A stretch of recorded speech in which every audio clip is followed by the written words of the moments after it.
Hello runners, how are you doing? This is Coach Bala here. So excited to be here and a very warm welcome to all of you. We are here today, beginning of season 11. We are recording on the 23rd evening, or in other words, tomorrow it's going to be Christmas Eve. Then we start the season 11 journey for all of us. I am doubly excited because this is the first time in the history of Runner's High I'm kickstarting a season with three of my lovely colleagues, my fellow coaches, your coaches. Welcome everybody. Why don't we go around with a small round of introduction. Hi everyone, I am Coach Sujaa. I'm based out of Boston and welcome to season 11. Hi, my name is Srikanth. I'm based out of Edison, New Jersey. Welcome to season 11. This is my second time being the coach for RHWB. Hi, I'm Coach Srivatsan. I am along with Coach Sujaa, also from Boston, and this is my sixth season as coach. As you can see, folks, we have a lovely team of coaches to kickstart season 11 for all of you.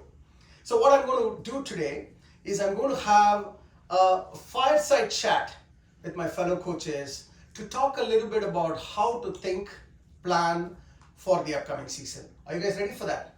Yes. Okay, so let's start with Coach Sujaa. We just finished our admission season and we're just going to get started. So how does the numbers look like?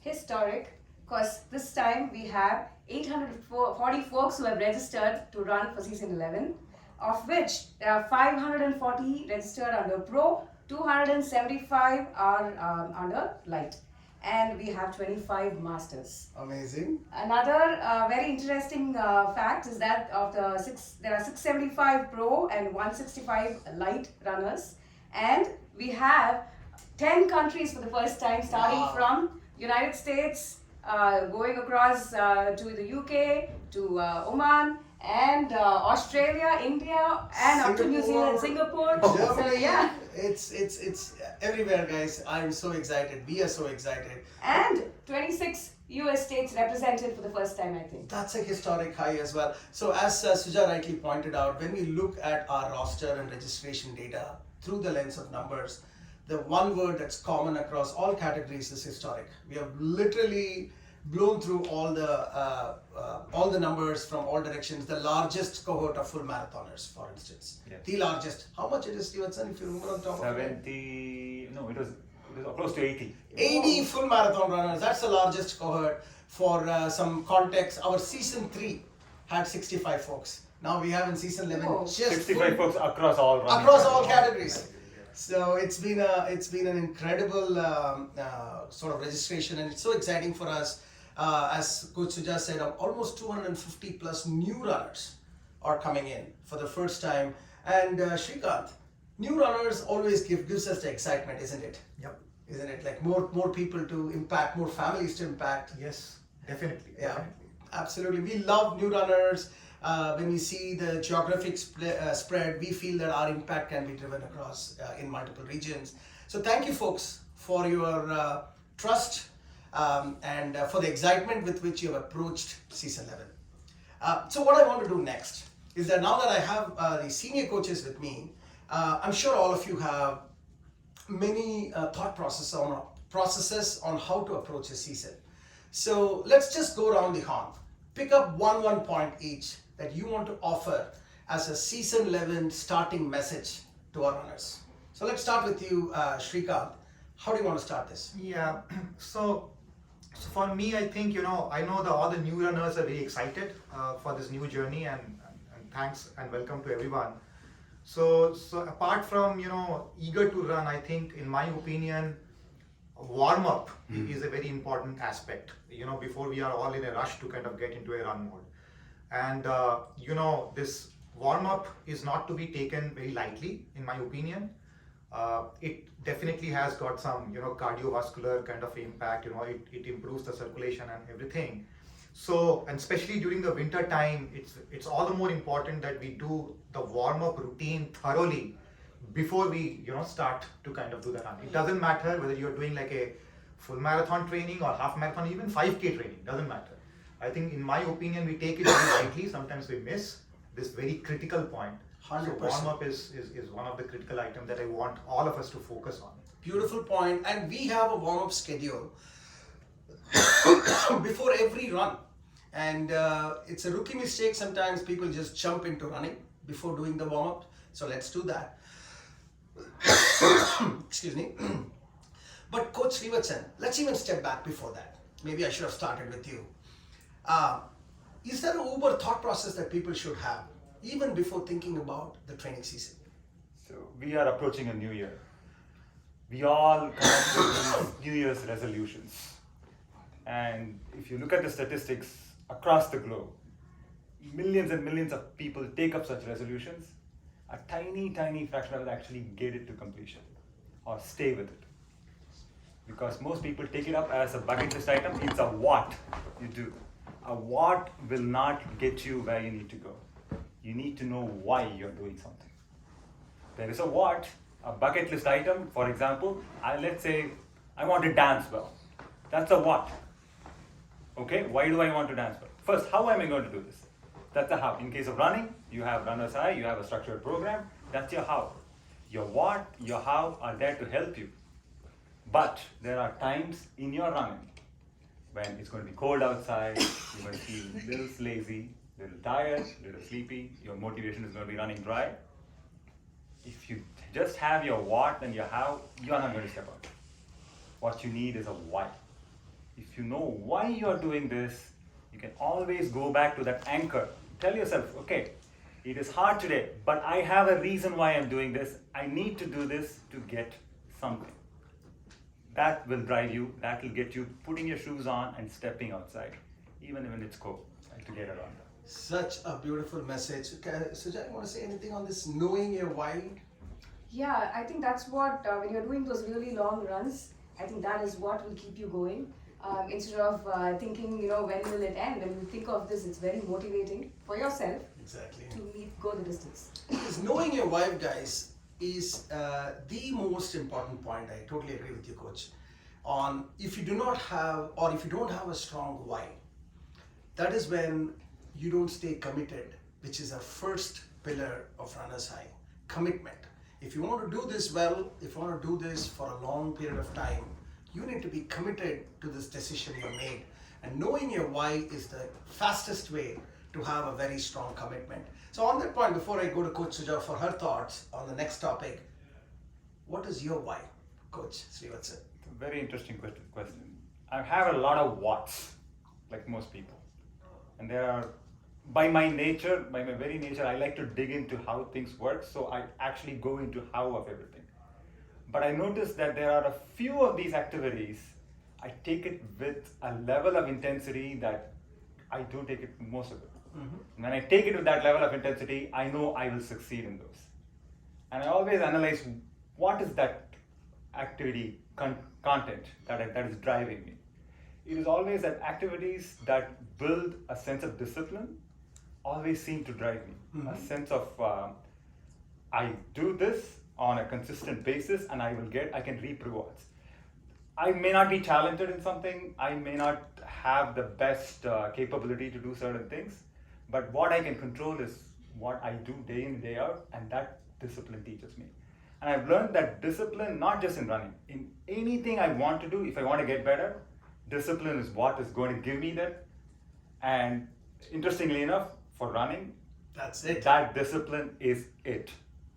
So for you, the why is running long distance is an opportunity to hone your ability to focus and be disciplined on an activity for a long period of time. Absolutely. Work hard to get to a success. Yes. And discipline is the way you can work hard in a structured, systematic manner. Such a beautiful why.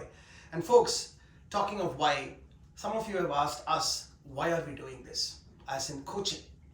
And I can speak for my fellow panelists here, as well as all the coaches, all the volunteers of Runners High, the tech team, and so many of them.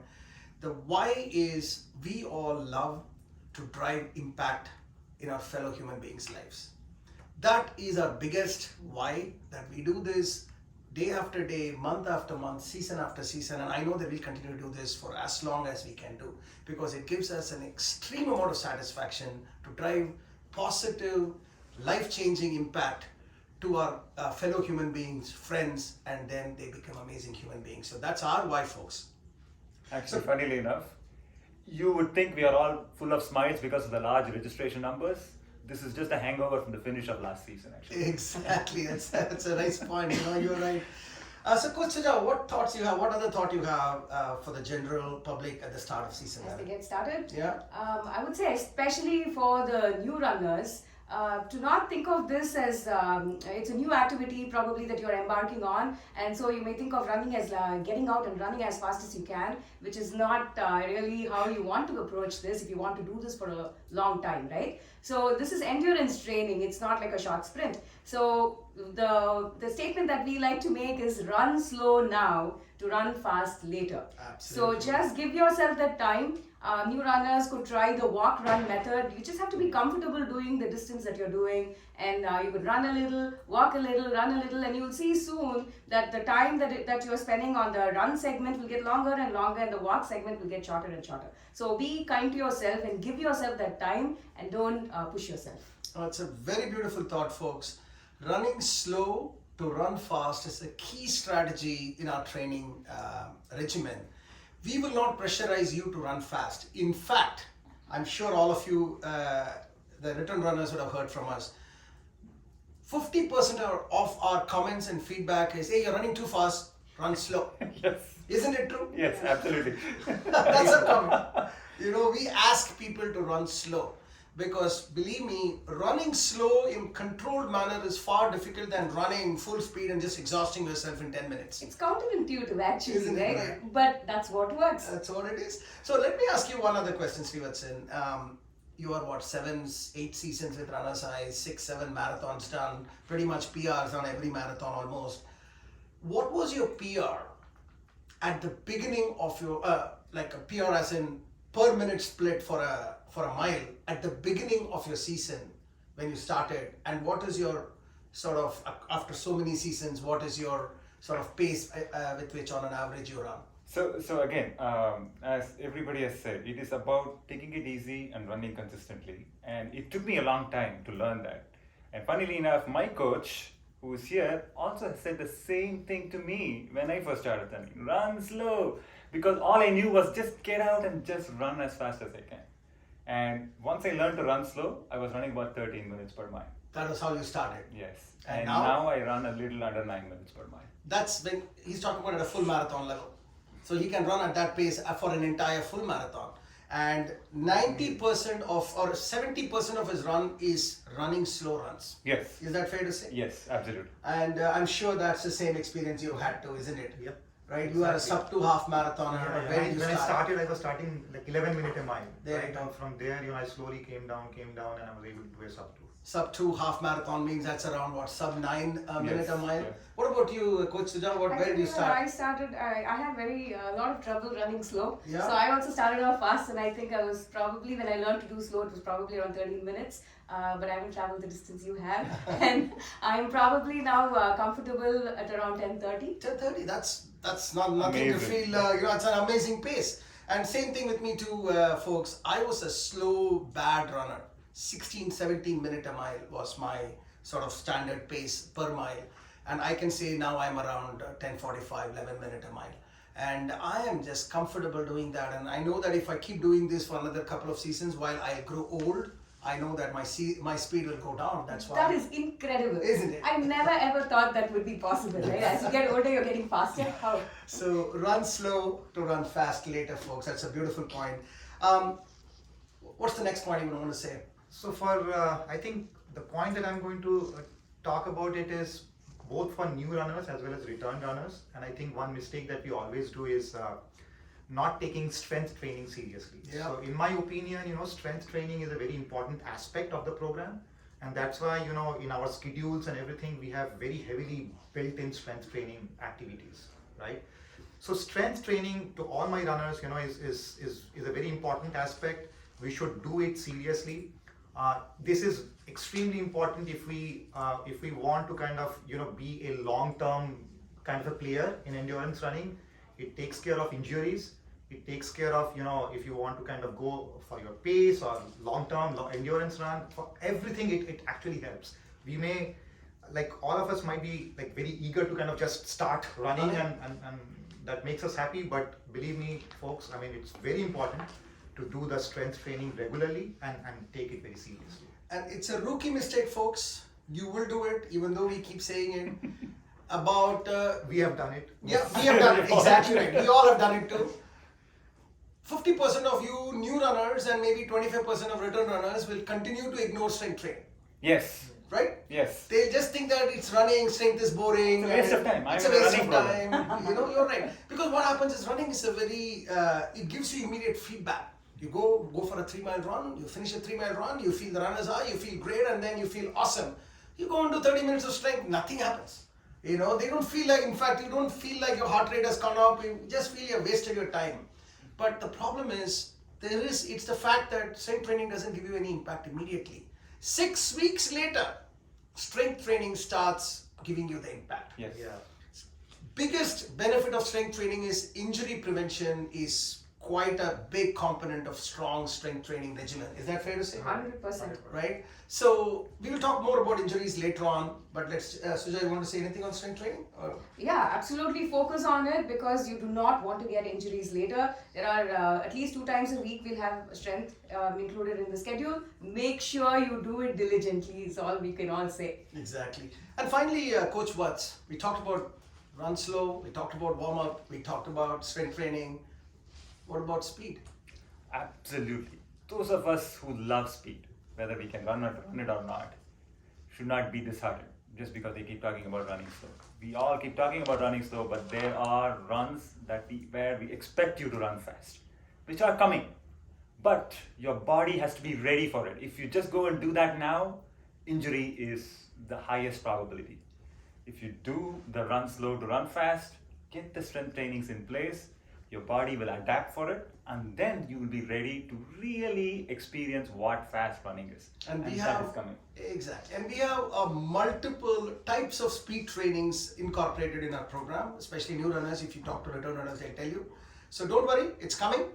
We also love speed. It is not as if we don't like speed. It is just that we have a method to this madness. We take it one step at a time. And finally, Coach Sujaa, December 23rd. Winter, we are in Massachusetts, very cold. Any thoughts on winter training? Actually, more than summer, I think if you ask majority of runners, they'll say winter training is what they like. Temperatures here are colder, so we end up, all we have to do is I think dress properly in order to be able to go run outside. And that's another thing. Initially I thought who would want to go run outside in winter, and when I started training I realized that all you have to do is like dress up properly, you know, wear all the proper warm leggings and cap, hat, everything. So we are actually working on a blog in our Runners High website to put together all recommended clothing and all the things that you should be wearing when you go to run outside. So running outside is definitely possible. Srivatsan, I'm sure you agree. You did a lot of marathon training in winter. In Massachusetts. In Massachusetts. It's after the first mile, I would say, your body warms up and you are so thankful it is actually cooler outside than in the hot summer where you have to deal with humidity and the sunlight and the heat. I don't say like it's 10 degrees, you dress up for 20 degrees. Or even Your body warms up about 20 yeah. degrees. So Yeah. it's so perfectly comfortable when you run outside in winter most of the time. It's Yeah. a beautiful experience when it's really cold outside but your body is warm. Yes. You feel awesome. Yes. That's how I always Yes. have in winter training. So think about that, guys. Don't shy away. Of course, if things are bad, unsafe condition, ice, we don't ask you to do that. Yes, make sure the conditions are good before you go run outside. Not asking you to run in an ice storm, snowstorm. Make sure the roads are clear and you're safe to run in your running shoes. So Exactly. be mindful. So that's hopefully gives you a sample of things to think about. And how we will roll this season out is that every weekend you will have a message focused on a particular running theory that tells us why you are doing what we are asking you to do. We request you to go through that message. It will be not more than 20 minutes, so you can literally listen to it or watch it in a YouTube video while you're running. That's the best way to get on top of it. And if you do that, then you know the why you're doing, and then you go and do the what, and how your coaches will be telling you how to do that what. So all these three comes together beautifully, and you, before you know, you're at the other end of season 11. Yeah. So welcome again. We'll see you in Final Search. Those of you who are new to Final Search, go ahead. All your programs are loaded, both for Pro and for Light. Those of you who are light runners out there, note that while you don't have a coach overseeing your runs, you are your own coach. So make sure you're committed to the program. Just read through the instructions properly. Just follow the instructions to the T. We have done the thinking for you. So don't try to change things. You can, of course you can. Nobody's forcing you to follow it to the T. But I can tell you this is something battle tested for 10 seasons. You constantly keep improving this. So there is a science and there is an art to this design of these programs that we are laying out for you. All you have to do is get up in the morning, switch on, click this Final Search, read through the instructions and just go and get it done. Keep getting it done, big things will happen. With that, let's do something together. Yes. Ready? 1, 2, 3. Merry Christmas Christmas and Happy Happy New New Year Year to you, and find find your your milestone. milestone.